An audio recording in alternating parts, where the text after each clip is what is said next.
My name is Sarah Johnson. I am the representative for the 2025 Leadership Bluegrass class. We appreciate y'all being here bright and early with us this morning. For our Masterclass topic, I wanted to introduce our moderator, Ross Willits. He is the Executive Director of the Minnesota Bluegrass and Old Time Association, as well as the Board Chair for Minnesota Citizens for the Arts. So he is a longtime supporter of all types of artistic mediums, whether it's visual, theater history, music, of course, responsible for planning several events throughout the year with these organizations, so Festival Guru, and also has his doctorate in theater history, so varied experience in the arts. I'm going to pass it off, but thank y'all for being here, and thank you, Ross. Thank you, panelists. Thank you, Sarah. Thank you for being here and being alum of Leadership Bluegrass. As Sarah said, I was part of the class of 2025, of course, best class ever, or most recent best class ever. And I'm so happy to see folks from that class here this morning. I'm going to say a couple of things, then I'll introduce our illustrious panel, and we'll get going here pretty quickly. So, as Sarah said, I'm the Executive Director of Minnesota Bluegrass and Old Time Music Association. I've been in that role for just a couple of years. But I've been part of MBATMA, as we call it, which is just got to be the absolute worst anecdote. So glad. You know, it's horrible. I mean, nobody can actually say it, and then when you do say it, they don't know what you're talking about. But I've been a part of the organization for over 20 years. I'm a musician. I've been in bands and all that kind of stuff. I started playing bluegrass when I was 16 years old, so I've been in this. I gave it up for many, many years because I like. We all try. I've been in nonprofit arts management for 35 years, and some of the things that I've learned through that we're going to talk about today in the panel. So the idea of what we came to with the Leadership Bluegrass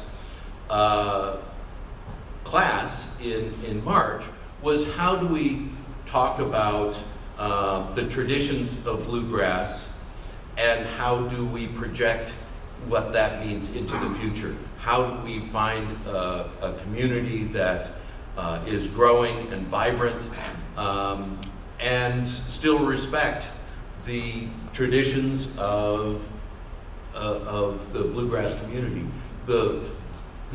At the last festival that we had a wonderful band from, and one of my roles at IBMA this year is to talk about a band named Lone Pinon from New Mexico. If you've not heard of them, look them up. They're amazing. They play old-time music from New Mexico. Anyway, fantastic, amazing stuff. And everybody loved it, and a few people came and said, I've never heard that before. And people, were up on their feet screaming and having the best time, and then so how do we bridge the traditions and how do we get to the new? So the way I want to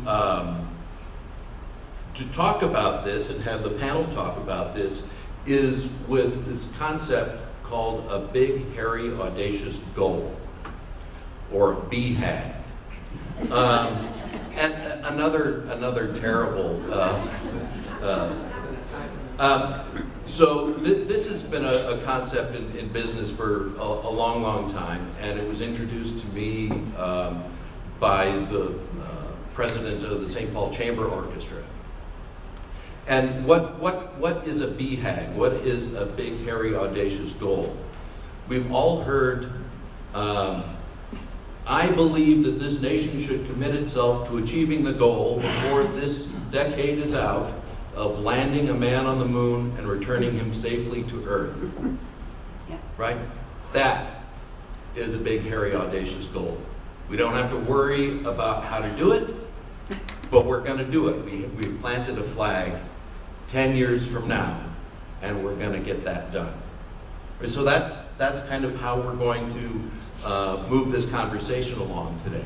We're going to plant some flags, and we're going to talk about what our goals for the bluegrass community in 2035, what that looks like, what those goals are, and then we can talk about what are the steps to get us from where we are right now, what our challenges are right now, to that glorious future where we have landed bluegrass on the moon.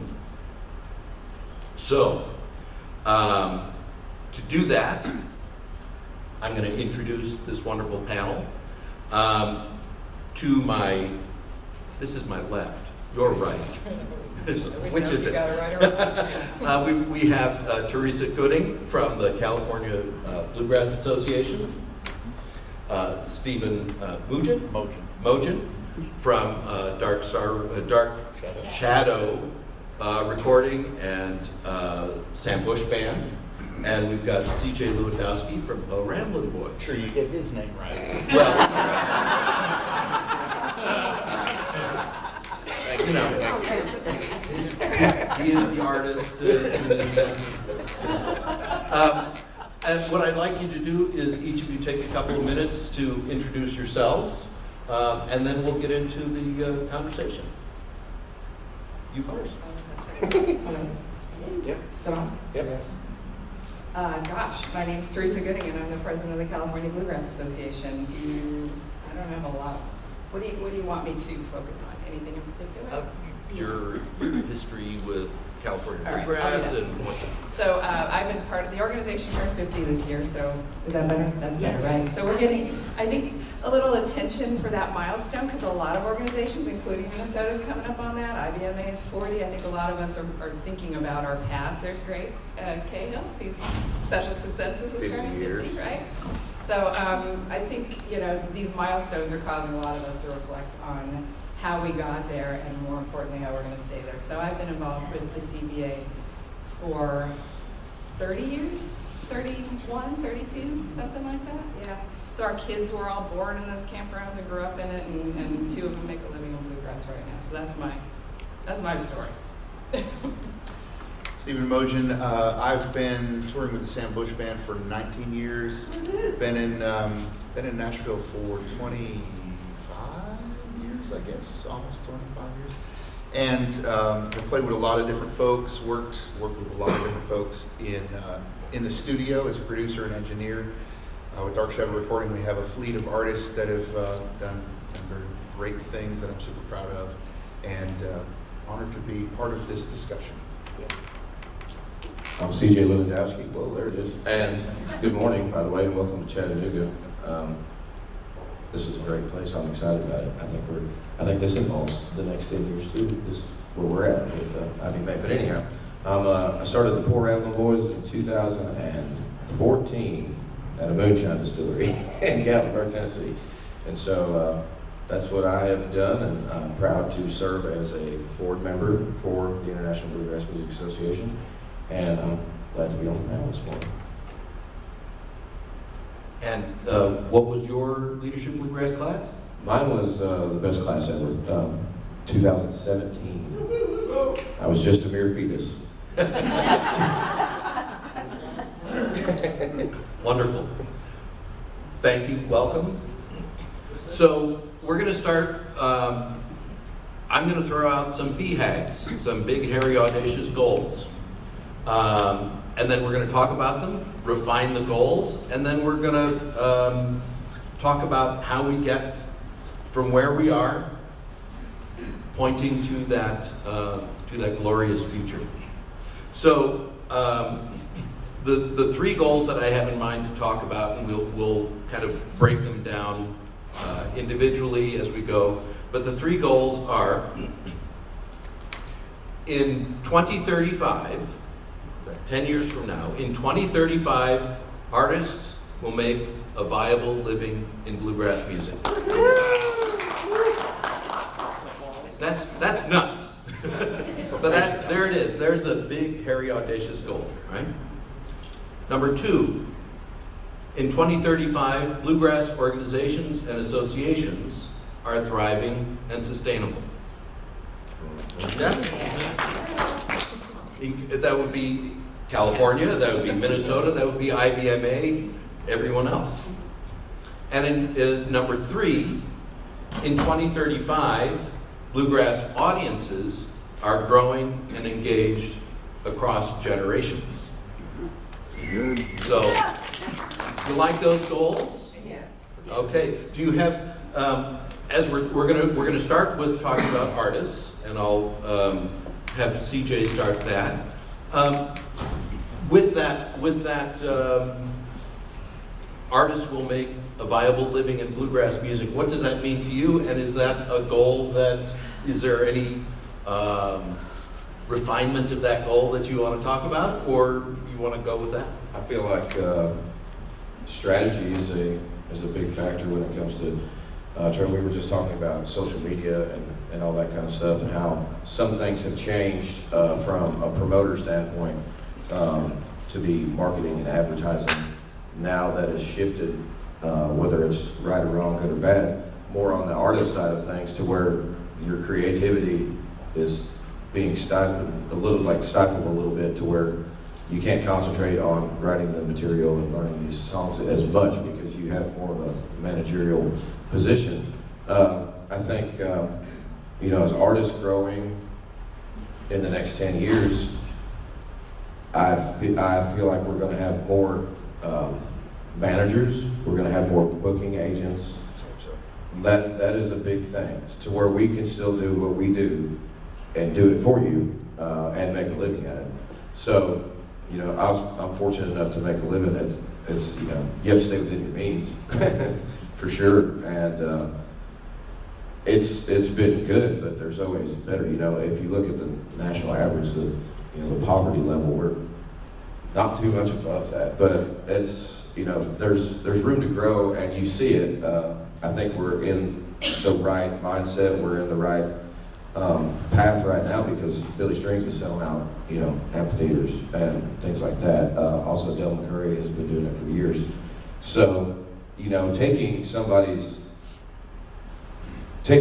strategy that's already been developed and then adapting it to yourself, that's what I try to do, is always listen and learn from the people that I see are doing a really cool thing, and you're not stealing anything, you're applying it to what you do, your craft and your personal taste in music and things. But there's always that, the word traditional is this thing that hangs on us. I guess it's just maybe an Appalachian thing, to where we want to honor those that are gone and before us and whatnot. But, everything that is traditional now was progressive at one time. So what I say to that is, don't let a glass ceiling keep you from trying something. When we first started, we did a 3-week tour in Europe, and we played a rock club. I mean like a metal club, hardcore. Like, these people were coming in with mohawks and stuff. It was great, and they loved it. And that's one of those solidifications that bluegrass is kind of the punk music of all this acoustic stuff. But don't be afraid to go and try these places. I think you can stick your neck out too far, but I don't think we need to say, well, bluegrass is only going to be within these festivals and it's going to be within these venues. I think you take what you do and you take it where it shouldn't go. And I think that the next 10 years is going to prove that there's a place outside of, for lack of a better term, there's a place outside of Beat Blossom for bluegrass music. There's a place outside of Rosine, Kentucky. There's a place outside of Chattanooga, even. So I think we need to look around, and we got to look forward, but we need to look around too, and maybe dabble in some other genres, ideas. That's great. Stephen, as someone who runs a label, who does a lot of artist support, and as an artist yourself, what would you imagine a viable living, and how do you get there, and how do you support that? Okay, first, Everybody take out your cell phones. Take them out. Take them out. Do it. Go to your favorite streaming platform. Get rid of it. Locate your favorite bluegrass artist. I'm dead serious. And hit the follow button, Yes. the like button, the heart button, whatever it is on that favorite streaming platform. This is one of the ways folks are going to make a living in the future, because we all know CDs have trailed by the wayside. We're not selling that kind of stuff anymore. That just is what it is. And we can complain about it till the cows come home. We're all feeling the brunt of that. But streaming is the way of the future, and it already exists, and we are way behind in our genre for what other folks are doing. When I talk to labels outside of our genre, they're shocked that we even manufacture CDs anymore. It's what we all love, but it's not what the buyers are loving, and that kind of is what it is. So one of my big kicks is to try to raise awareness about streaming. We've all been taught that it's evil and it doesn't pay. Well, it doesn't pay enough, that's for sure. We can all agree on that. I'm going to work on that too. But it is an amazing platform for discovery, because when you get to the end of your favorite album, it spits out something else that it thinks you might like. And I can't tell you how many artists I have discovered because of a streaming platform. Folks that I'm really fans of and I'll go to a concert of now. Those are great tools that we didn't have 20 years ago. And that's a way to grow our fan base. And doing things like following an artist or streaming them in heavy rotation triggers those algorithms to say, hey, this is an important thing for this person. And if enough of us do it across the genre, that's going to raise the boat for everybody. And I know Spotify at least is one of those platforms where the amount you get paid per stream is not fixed. It's based on how many users there are in a given month, right? So if there's more, you make more. Now, more is based on these fractions of pennies, and that's a whole different discussion. But streaming is one of the big things that's going to take us into the next decade. And unfortunately, it's something we cannot ignore, because there's no choice. It exists. It's not going back in the box. So my big take is for folks to try to embrace what you can and try to take the good out of what you can in those platforms. As I say, you can listen to somebody's brand new record that just dropped right now, and you can listen to it 100 times, and at a certain point, the artist will actually make more than if you had bought a CD from them. It takes a long time to do that, but there will be a time where it will actually outweigh that. So is it better to just stream it, or is it better to still buy the project and on a streaming basis for the artist? I think both is great. Streaming, if you're paying for a streaming service, it doesn't cost you any more to listen to that record again or whatever. That's positive. And if you want to support the artist at their record table at their show, and you want to buy a vinyl, or if you want to buy a CD or a fly swatter or whatever, that's always great for the band to put gas in their tank. Yep. That's the thing that everybody's trying to figure out right now. What do they sell at the show to make up for the loss that they're not selling CDs anymore? But streaming is, unfortunately, or fortunately, I don't know. I'm excited about it, but it's also it's a hot button topic for sure. You mentioned, CJ, you mentioned Billy Strings, and top of mind, here's this guy who's drawing arena-sized places and obviously making a viable living doing it. Sure. And then there are the bands who are just starting out or just trying to get known. How do you make that leap? Go ahead. I don't know. I mean, let me put it a different way. Is the Billy Strings celebrity model useful as a goal, or is Yeah. there a intermediary step? I think there's good, nice small steps that we all take that are in a safety zone for us to figure out what's going on. One of the best things that I ever did, one of the best things I ever did was Leadership Bluegrass, because that spawned a lot of things within the organization. But you got to open your ears and listen. But we took on management at that time. We took on a record label. We took on also a booking agent. We let the people do what they know how to do it. So therefore we could do what we knew how to do. And so when you build a good team behind you, like, don't be afraid to spend some money. Like, if you've got it, I know we're talking about Bible, but a rising tide raises all ships. And if you look at every successful business has a lot of behind the scenes things going on. And we have to think within a business, I know this is mom and pop sometimes, and there's handshakes and all that kind of stuff, but we have to think in a business mindset, because this is a business, if we're going to make, viable living, which quite a few of us are. But I think, Billy is a fine example of that.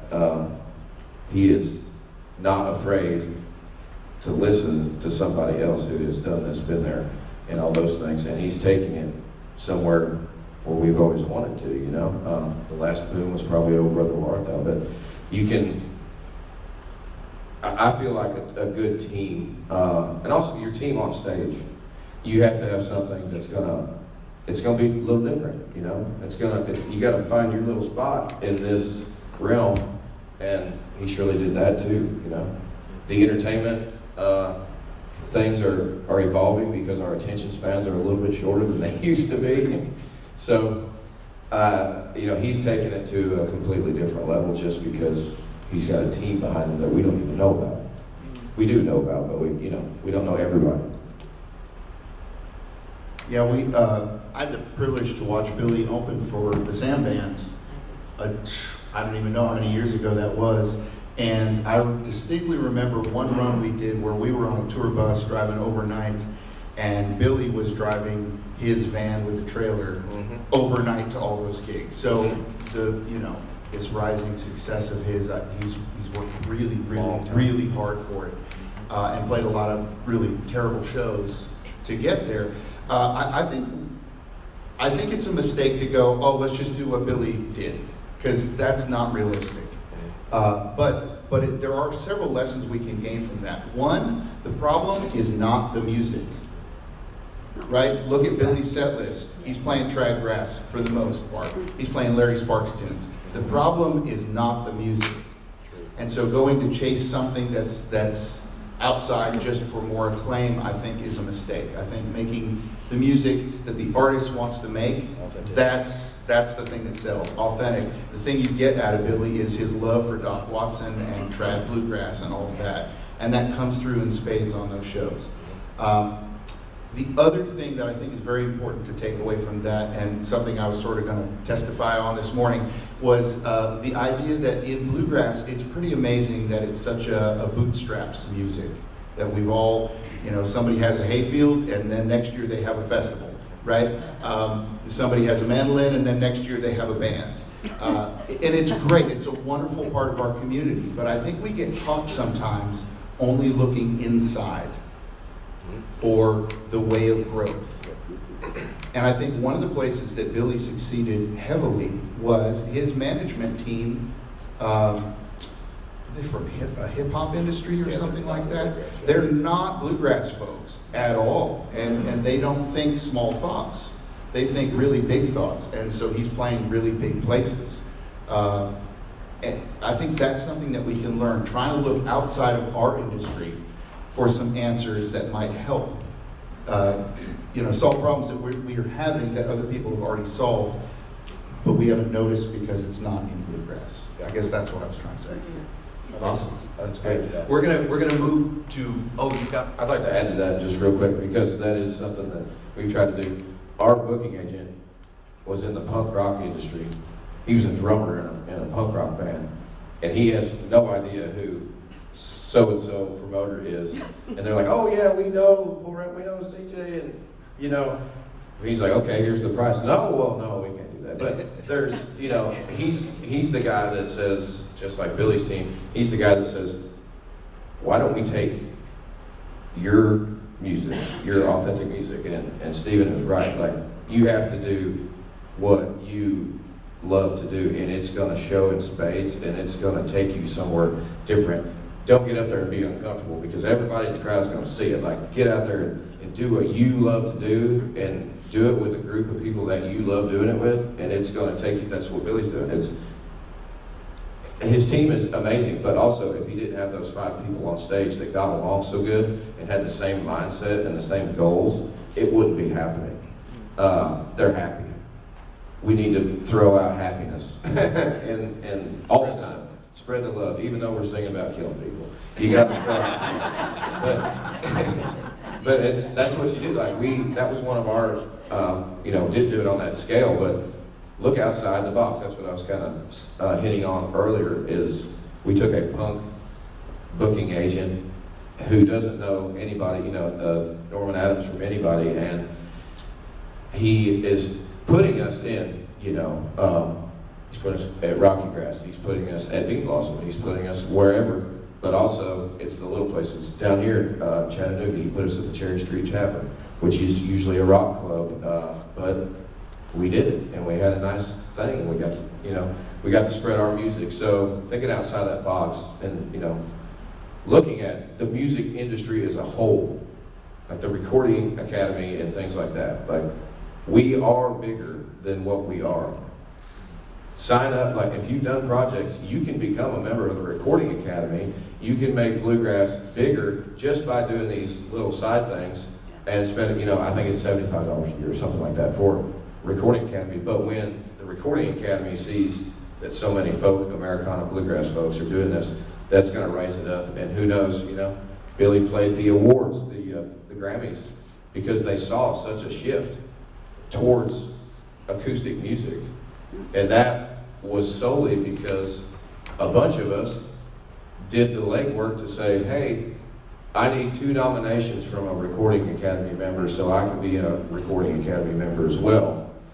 You just ask around, somebody's going to nominate you, and then we have this, just like we do right here today, we have this good core group that everyone is going to recognize. If you present it as bigger than what it is, it's going to get there. So, anyhow. Beautiful. Thank you. We're going to move to BHAG number 2. BHAG, Big, Hairy, Audacious Goal. Remember that.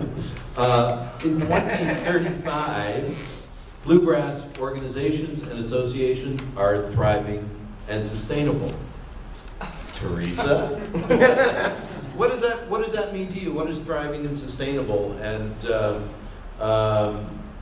what's the next step? So I think, is this on? Yeah. So I think you have to focus on sustainable before you get to thriving. And you and I were talking about this a little bit. These organizations, I do think they're important. So I'm curious what y'all think about that. But just to keep these, bolstering up these communities. But what we were talking about earlier is that these organizations are really built on heroics. In my business life, we would call it key man risk. You've got people that really pour their heart and soul into this and do it kind of right up until the day they check out, so that the sustainability thing to me is important.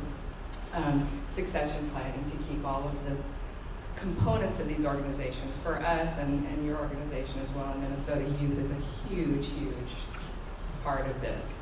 And California, we've been wildly successful, I think, in our youth programs. Very much so.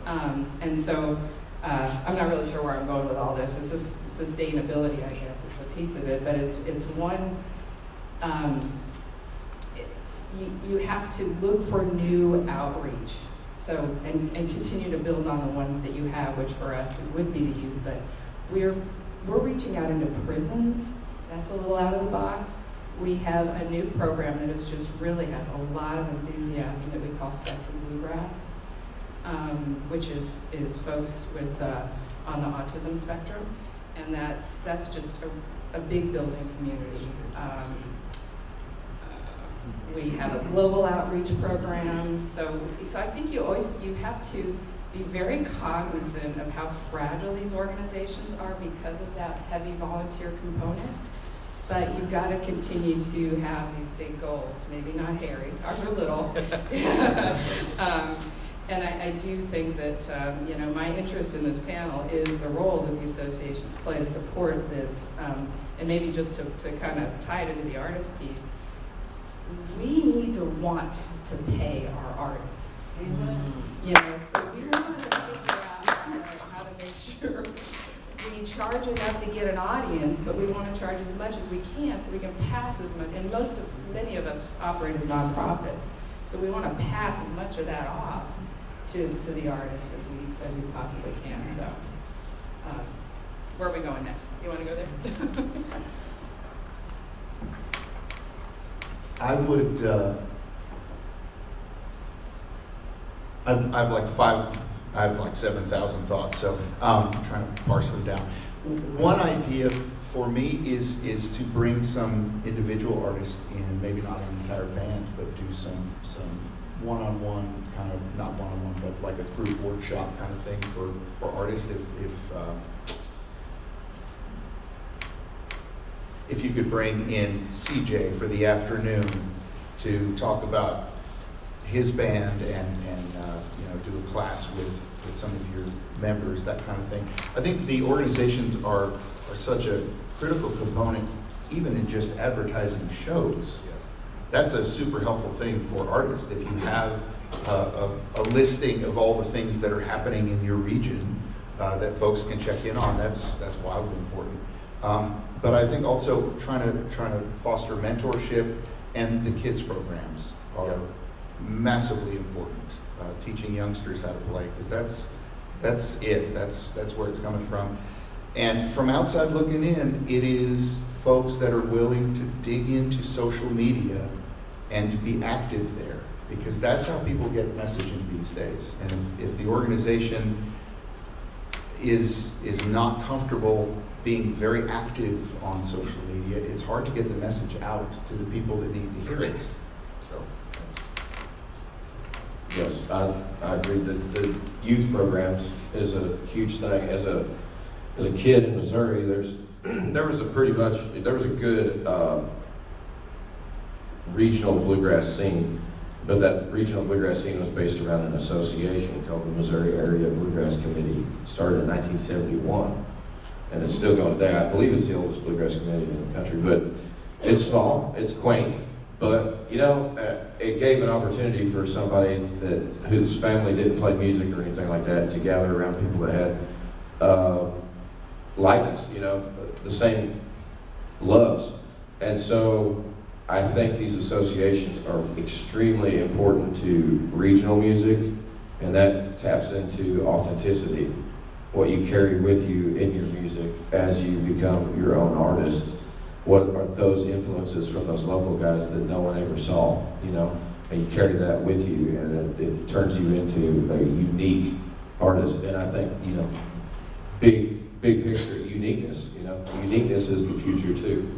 It was in the beginning, it still is today.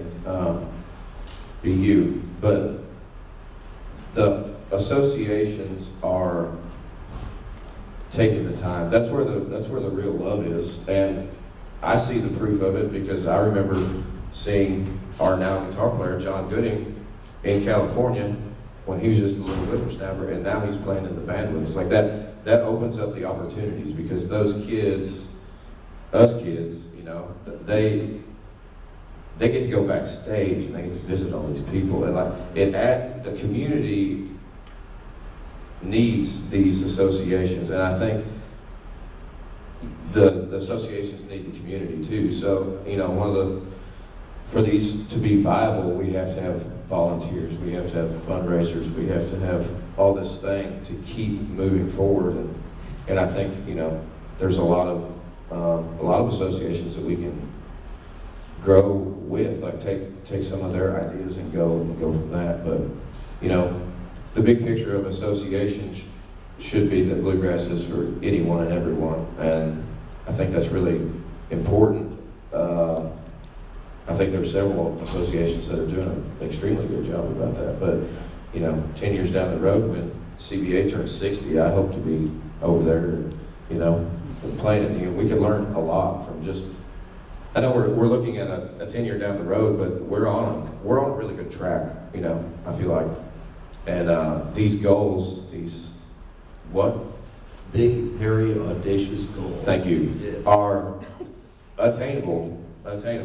Like, if you can dream it, it can happen. So, and that goes with anything, bands, associations, labels. Did you ever think you were going to start your own label? Exactly. But you did. Well, I have one further question on it, and I just simply don't know this. Do the associations actively collaborate with each other in our industry? Because that seems like it could be something, right? Doesn't it? I don't know.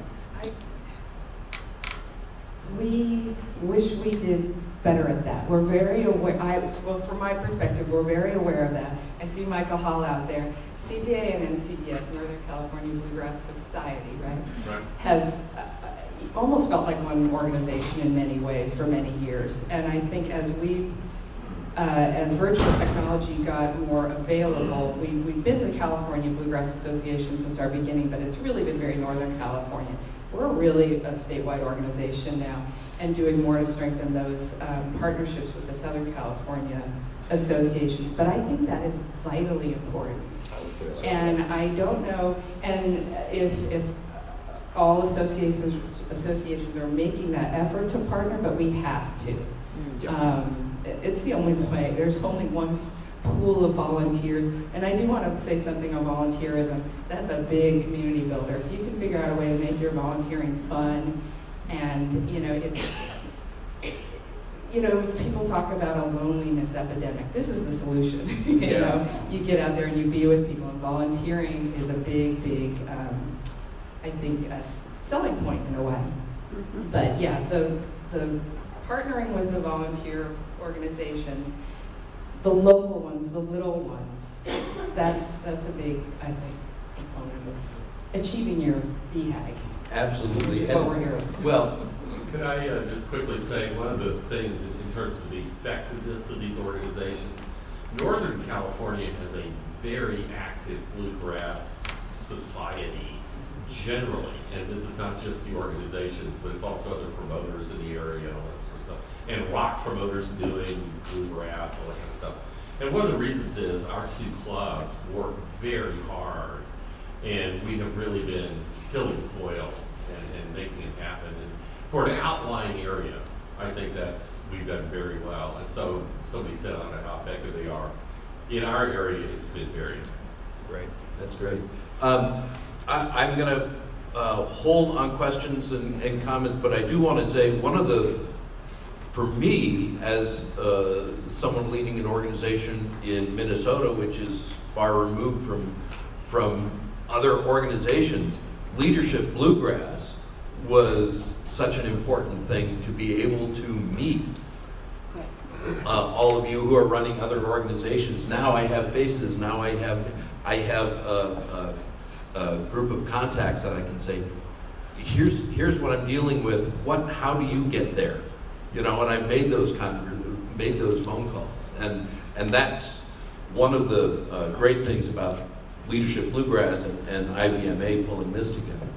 But as we're running short on time, I want to get to our third BHAG. We'll talk about that for a bit, and then we'll open up for questions and comments. So and we were just there when we were talking about volunteers. So the third is in 2035, Bluegrass audiences are growing and engaged across generations. So what does that mean? The generation that founded our organization, they will be not there in 10 years. Every day, every week, we're losing important people in our community? What are we doing to not replace them because they're irreplaceable, but bringing in new generations that have different social skills, different pressures? Where do those folks come from? How do we embrace and extend ourselves and our community? And I'll stop asking you questions and let you answer. I'm just going to say a few random things and Please. see if they qualify as answers to that question. I think one of the things that I love about Bluegrass, these Bluegrass communities and associations, is the generational sort of disappearance, if you will. Young kids talking with older generation folks and really loving that and falling in love with that relationship is, to me, a big piece of keeping the community going. Because you're right, we're all mortal, and at some point, we get older and new people are born. But if you tie these generations together, you're sort of not trying to make sure that this generation survives when that one's gone, and this one when this one's gone. It's all kind of blended together, and I think that's something we should try to make sure we understand, so we keep it going. And I thought I had a second point, but I don't remember what it is. So, I will beat the drum for, well, we can't have drums. I'll beat the banjo for streaming once more for new fans, right? Social media is massively important, and I think the bigger idea is trying not to be scared of new things. Yep. I know that my tolerance for new technology has lessened as I have gotten slightly older, and I know that if I have a technological problem that I need solving, the quickest solution is to ask my 15-year-old. Right. So there's a lesson in that. Maybe your organization or your band or your festival could reach out to some local colleges for some interns of some young, enthusiastic folks that know what's happening outside of Bluegrass. Again, outside of our little puddle of the world. I think, but not being scared of what you don't know and new things. I'll say this as my final comment. Throughout music history, the names you know are the folks that did stuff different. Yep. Bach, Beethoven, Mozart, on and on. All the big names that you've ever heard of, they're the folks that did something different. Bill Monroe, Flatt and Scruggs, the Stanley Brothers. They're all uniquely themselves. And so not being afraid to do your own thing within the confines of what we're working with, I think is massively important. And whether it's your festival or your band or your new record. So that's all I'll say. To reflect off that, we do have I just released an album that spans 25 people from the age of 13 all the way to 91. And that's a testament of our love for the generational things. That I don't think any of that is in question. I think, it's the mentorship that we need. I think there's a lot of separation. Social media is amazing, and I think we need to use that. We need to ask questions to kids. What do you like? Where do you find music? Where do you do that? They're young, but we all had crazy ideas and stuff too. So why don't we feed off that? I think also bringing in kids, saying, hey, we want your opinion on stuff. That's gonna get them more involved for the future stuff too. But the two words that I'll say when doing that is be kind. Like, you're gonna catch more flies with honey than you are vinegar. So if you just be kind to these kids and lift them up and support them, I don't think our genre is gonna be losing audience members. I had this discussion probably 15 years ago with Bobby Osborne. And he's like, they've always been talking about that. They've always been talking about, the audience is dying out on us. He said, I've been in this music for a long time. He said, when someone dies, someone comes and fills their seat. It's okay.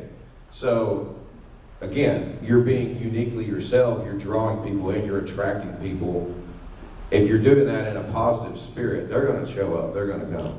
So I think, a big premise of this whole talk this morning is be kind with it, Be humble, be kind, be positive. And things are going to happen. Things are going to come your way. And those kids are going to,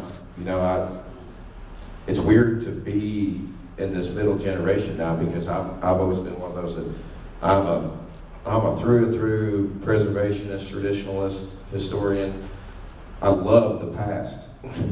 And I'm the guy that looks up. And now there's some people looking up to me, which I wouldn't suggest it. but to have somebody come up and start, can I ask you a few questions because I think your opinion is important. What do you do here? They look up to you, and it's like we're doing it. We're proving, and all that was me just being the same person that I'm being that person that I had, There's a family aspect to this, We're all, it's a large community, but it's also a very tight-knit, very small community in some ways, in the big picture of the world. So, I had someone, this is just off the path a little bit, but I had someone say they quit the band and I'm never going to talk to them again. I said, you're going to see them in like 2 weeks, you know that, right? And they said, well, I ain't going to talk to them. I ain't going to talk to them because they did me wrong. I said, buddy, you might as well just hang that up. Like, this isn't 1965 anymore where everybody's trying to be an Opry member and this kind of thing, like this direct competition. And, Jimmy Martin played with the Osborne Brothers, and then they had a split, and then they didn't talk for 20 years. Like, we don't need to do that anymore. So you might as well just stop where you're at and just, you have to realize you're going to see these people. You're going to work with these people. Don't be holding grudges. Don't be, disrespectful. Because, for one, you never know who's watching. I watched a very disrespectful thing one time as a 14-year-old kid, and I love the person, but I still have that in my mind. Like, the negative is going to put a hell of an imprint on somebody, but the positive can be even bigger. So, anyhow. That's great. Testify. Awesome. Wonderful. Well, we are going to go to audience questions and comments, and I'm going to go to Austin first, and then Mary. Sarah, can you move a microphone around the room? Yeah. Okay, that's first. Thank you, Hi, Sarah. everybody. Thank you so much for the presentation. How many of you, I'm curious, have used the Leadership Bluegrass email list, to communicate sometime throughout the year? It's a great resource, right? So, Stephen mentioned earlier about, Bluegrass organizations, they should communicate with each other more, collaborate more. 2 years ago in this iteration of this room in Raleigh, I had that thought where once a year we get together in the same space, we get to share ideas, and then Leadership Bluegrass, maybe once or twice throughout the year, we'll put on a session where it'll be relevant to Bluegrass organizations. But I thought in that room, I said, more than 2 or 3 times a year, I want to be sharing ideas and learning from organizations like the CBA. We're like the tiniest state in Connecticut. And, this Bluegrass organization, we're doing our best at hanging there and all that. But I thought, I saw that as a problem as well. And I saw also the resource of the Leadership Bluegrass group as incredibly helpful, as an email group. And so I think a lot of us kind of expect IBMA to initiate things, but then, we are IBMA in this group. And so the biggest thing that IBMA has already done, which I wasn't aware of, is they have a list of every IBMA member who's a member of an association. It's organized. There's like 200 or something, 200, 300 people in that list. And so a couple years ago, I put together this email group for Bluegrass Association. So if you go to Gmail and you're an IBMA member and you type in Bluegrass Associations as your sender, like who you're going to send an email to, you can communicate to every Bluegrass association across the world that's an IBMA member. And that's like a resource that I think, you know, we should be using more. And it's hard to get the word out because it's a weird Gmail thing. Before the Leadership Bluegrass email group, and BBU has a similar group where all of New England communicates to each other. But I mean, that's one of the most vital resources I think that IBMA has provided as a communication device. So if you're not aware of that, if you've used Leadership Bluegrass to communicate, if you receive those emails, you can type, in the sender list, you can type Leadership Bluegrass and send an email to everybody here. Same thing you can do now with Bluegrass associations and event producers, which is, I just took that Excel sheet that IBMA provided one year and I put it into an email group. And if you have associations in your area that aren't IBMA members or that you want people looped into that conversation, they can join it as well. But I think the biggest thing is just getting in a habit of actually using that. Typing in Bluegrass associations when you have something in your area that you want to share with people or that you think would be valuable. Awesome. Nice, good point. Kind of along the lines of sustainability of associations. In Anchorage, Alaska, where I lived for many years, we partnered with a whole bunch of, all the arts organizations in the community, which was like 30. And we all had post-COVID problems, we all had volunteer issues, we all had that age gap of 20 to 50 where everybody's too busy to be on a board. And so we're learning a lot from each other. There are monthly meetings of all those association representatives. And we cross-promote, we pollinate, say, we can't afford these guys, but you can. And we've gotten a lot of bluegrass acts in Anchorage, Steve Canyon Rangers and Steve Martin, that kind of thing, because another association can afford them. And so that's, it helps all the artists. There's a lot more awareness of artists and ways that these associations can help each other, whether it's theater or whatever it is. And so community building that way really helps a lot with all those different kinds of elements. That's great. Uri in the back has a question or a statement. Hello, good morning. As a Bluegrass, as a festival producer, there's two train of thoughts. One, say, work directly with the artist if you can, because you get to talk to them. Sometimes you can get a better deal. And the other one is work with the management company or manager if they have one, because the services that you're going to get as a producer are much better. The profile picture is going to be there on time, the video is going to be there on time, the flights are going to be booked on time. But I did find over the past 20 years of booking my festival that some management companies stopped an artist being booked at my festival. Now, my festival is international. Point taken, often I didn't offer them enough money, and the management thought that they can get a better deal for their band over in the States. Understandable. But it's also stopped them from the opportunity of touring internationally. In 2019, a manager said to me, I'm not going to let my band outside the States because I'm going to get them enough work in the States. And I thought, well, you deprive them from an opportunity, which seems sad to me, and also from a record label.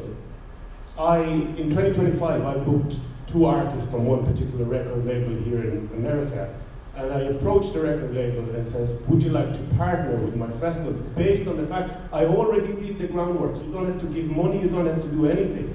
I booked the band, the deal is done. And there was 2 lines of emails, and that's where it stops. And I do think that if we made an effort to book an artist from a particular label, even if the label doesn't need to do anything in terms of get them over to us, the label should wish, in a way, to associate with the likes of us that already do the groundwork. The question is, in a way, for CJ and also for Stephen, do you think that it's better to work with the artist if we can, or do you think that it's better to work with the management if that's the only way? And what's your view about a management that's stopping an artist being booked, even if they think that they can get them a better deal elsewhere? We will answer this question in 1 minute because we are really, really short of time. Why? I thought it was 11. I think a manager should have the best goals and the best ideas and the best interest of the band at all times. And that's what makes a good team. Like I said earlier, you have to have a good team. And that comes down to the booking agent as well. You have to have the common goals. One of the things that, actually, we talked about this last night, I said, I can't book this because I have a contractual agreement with the booking agent. So I'm gonna ask you to call him and you talk to him, and then he's gonna forward that to me, and I'm the one that says yes. So the communication should be between the artist and the booking agent. I feel like there's a buffer zone in management and booking because we were in the same class, 2017. We're friends, but he wants us at his festival. If we have a disagreement, that could affect our friendship, you know? So all these contracts and these managers and booking agents, if they're doing their job right, they are helping your friends still be your friends. Like I said, it is a small community, but you know, a good manager is a great manager. Someone who doesn't have your interest in mind is not a manager. And so for that person to say, like, I'm not taking them out of the States because, you know, this, that, and the other, I think we need to look at the big picture. You know, this is the International Bluegrass Music Association. So this is a worldwide thing, and if we don't take it and experience, well, for one, we're going to experience life. The first time I went to Europe was an eye-opening experience, and it was incredible. And I'll never forget it, and I want to go back. And then we are proudly taking our music all over the world, and thank you for having an opportunity to do that. I think, I'm sorry, I'm taking it up. A manager, a promoter and a booking agent, or someone booking a festival or a show or whatever, should talk with the appropriate people and run that down. And it's really up to the artist and their team and their communication to make it work. That's what I said, you know, I said that last night, like, you have to make the offer, you have to make the effort, and then if you don't, I can't say yes or no. If you do make an offer, I can say yes or no because, you know what, I want to do it, you know, so. Great. We are. Thank you. We've got to give way to Greg here in just a moment, but Sarah, I want you to talk for just a brief second about what were the services that you're trying to put together around some of the things we talked about.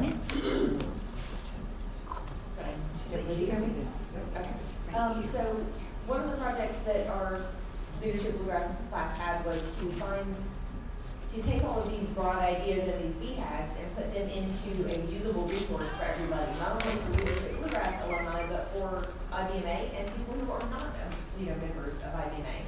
So we're going to have a website developed over the next year. It's not available yet. But we're going to have a website that's accessible to everybody where we can upload, Austin, you were talking about the database of associations. So, and I would love to work with you on that. Have a database of associations, but also an interactive map so that you can have a pin on that map, hover over that pin and say the Central Texas Bluegrass Association. Bands who are routing through should be able to contact these associations and have a visual geographic reference for where they might be, because that's a great resource for when you're touring. Reach out, they might share your graphics for your shows. You might be able to grab some new fans or say, hey, how can I help your association as I'm coming through? So having an interactive map for associations. Same thing for, I know a lot of IBMA members have side gigs and sources of mailbox money. Say, for example, if you are great at making social media graphics and you're in the van on the road and you want to just bang out a few for somebody for some contract work, let's make a list of that and say, if I'm not great at making graphics and I'm in a crunch and I need somebody, let's look at this and keep the money within our community instead of sending it out. Let's see, there was another interactive map, I can't remember. I'll get it. Thanks. No, those were the hosting, association support. And also, yes, so hosting. For example, we are in Augusta, Georgia, which is off the interstate. But that is really convenient for bands who are routing in the southeast. We have bunk beds at our house. I can sleep 12 people for this express purpose of saving bands money as they're coming through town. I'm a longtime couch surfer, host and surfer, if anybody knows that platform. And so doing something similar for bluegrass specific hosts or bands to say, hey, I don't have any room in my house, but hey, I've got a 30 amp plug for your bus if you want to hang out front. Or if you're down for camping, I've got a great yard. Or I have bunk beds, or I've got some air mattresses. So something that is not a guarantee, but a lead on who to reach out to save bands money on touring. So things like that we want to develop into this usable one-site resource for everybody. So send me an email if anybody wants to help on it. Great. Thank you, Sarah. Thank you, panelists, Teresa, Stephen, and CJ.